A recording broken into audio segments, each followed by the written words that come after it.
ડુંગળીએ ખેડૂતોને રડાવ્યા। હવે અંતિમ યાત્રા કાઢી ખેડૂતોએ વ્યક્ત કર્યું દુઃખ।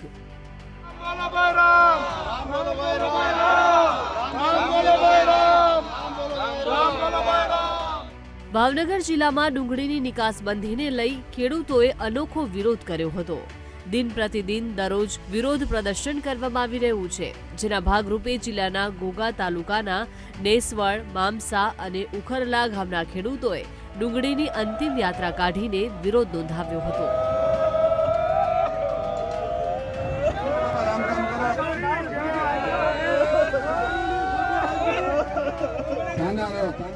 આ એક પ્રકારનો વિરોધ છે। ભલે આ અંતિમ યાત્રા કોઈ માણસની નથી, પરંતુ ખેડૂતોની સ્થિતિ તો હાલ આવી જ બની છે અને આ પાછળનું સૌથી મોટું કારણ છે સરકાર દ્વારા ડુંગળીની બંધ કરવામાં આવેલી નિકાસબંધી।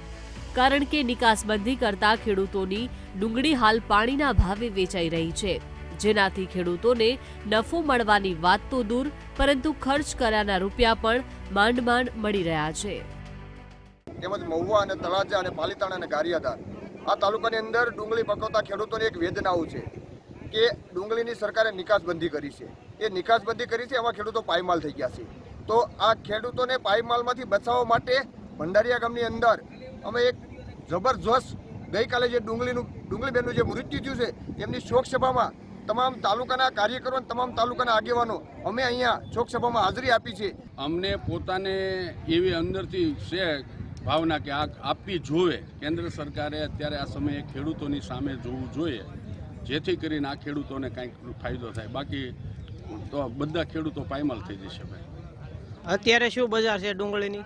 અત્યારે સારામાં સારી ડુંગળીના 200 થી 250 રૂપિયાની 20 કિલો જાય છે ભાઈ। હાલ ખેડૂતો કપરી સ્થિતિમાંથી પસાર થઈ રહ્યા છે, કારણ કે ભાવનગર જિલ્લામાં 2 લાખ આસપાસ ખેડૂતો છે અને તેમાંથી મોટા ભાગના ખેડૂતો ડુંગળીનું વાવેતર કરે છે, પરંતુ ભાવ ન મળતા હાલ તેમને રોવાના દિવસો આવ્યા છે।